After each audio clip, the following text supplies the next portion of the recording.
네, 1월 7일 앵커의 눈 시작하겠습니다. 오늘은 미국의 전기차 시장을 살펴보겠습니다.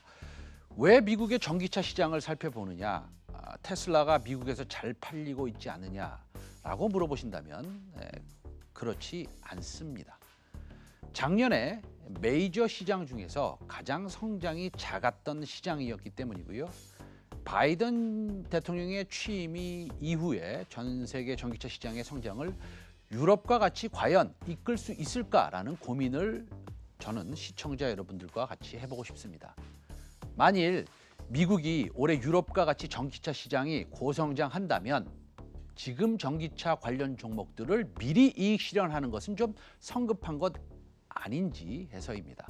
미국의 10월, 11월 전기차 누적 판매량은 사실은 전년 동월 대비해서 한 26%였고요. 근데 유럽이 125%였습니다.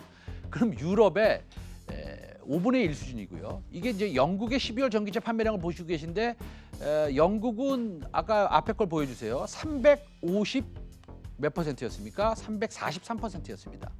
근데 어쨌든 이 미국의 26%라는 수치는 고성장하는 전기차 섹터를 고려한다면 그 높은 수치라고 얘기할 수 없죠. 미국의 전기차 시장이 성장을 하려면 유럽과 비슷한 정책적인 지원책들이 선행돼야 됩니다. 오늘 캘리포니아에서 그런 정책들이 나왔습니다.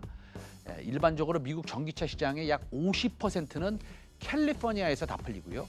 동일한 연비 규제를 따르는 12개 주들을 합치면 전체 시장의 60%, 70% 달합니다. 다른 주들은 그런 정책이 없습니다. 결론은 미국의 전기차 시장, 수소차 시장은 캘리포니아 정책 영향력이 절대적입니다. 캘리포니아는 연비 규제 강화 이외에 자체 인센티브를 작년인가요? 대당 $2,500에서 최대 $7,500로 상향하는 법안도 발의한 적이 있고요. 그런데 말입니다. 트럼프 행정부 때는 참 쉽지 않았습니다. 오직 캘리포니아와 몇몇 주들이 주 정책으로, 그러니까 연방 정책이 아니고요. 주 정책으로서 전기차 구매에 대한 인센티브를 지원했을 뿐이고 중앙정부 차원에서 또는 다른 기타 주들은 뒷짐을 지고 있었다고 해도 과언이 아닐 것입니다. 적어도 유럽 정도는 아니었습니다. 어제 블루웨이브가 실현됐고 조지아주 상원의원 선거에서 2명의 민주당 후보가 남아있는 두석을 싹쓸이했습니다. 집권 여당과 바이든 당선인이 집권하게 되면 미국의 전기차, 수소차 시대가 앞당겨질 모든 요소가 갖춰질 것이라는 것은 저 말고요. 이 전기차 업계에서 일하는 그 전문가들의 지배적인 의견입니다. 미국 자동차 3사인 그 빅3가 있지 않습니까? GM, 포드, 그다음에 크라이슬러. 올해 초부터 공격적인 전기차 모델을 출시를 할 것이고 이에 맞물려서 상원까지 장악한 바이든 정부는 본격적인 전기차 추진 프로젝트가 시작된다는 것에 대한 그 이견은 사실 없는 것 같습니다. 미국도 유럽처럼 세 자릿수 성장을 기대하는 것도 무리는 아니라고 봅니다.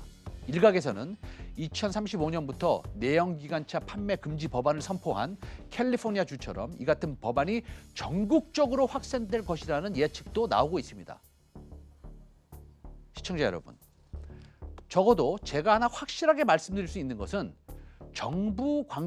미국 정부 관계자들의 관용차 등 공공기관에서 사용되는 차량 300만 대를 모두 전기차로 변경할 것이라는 것은 확실합니다.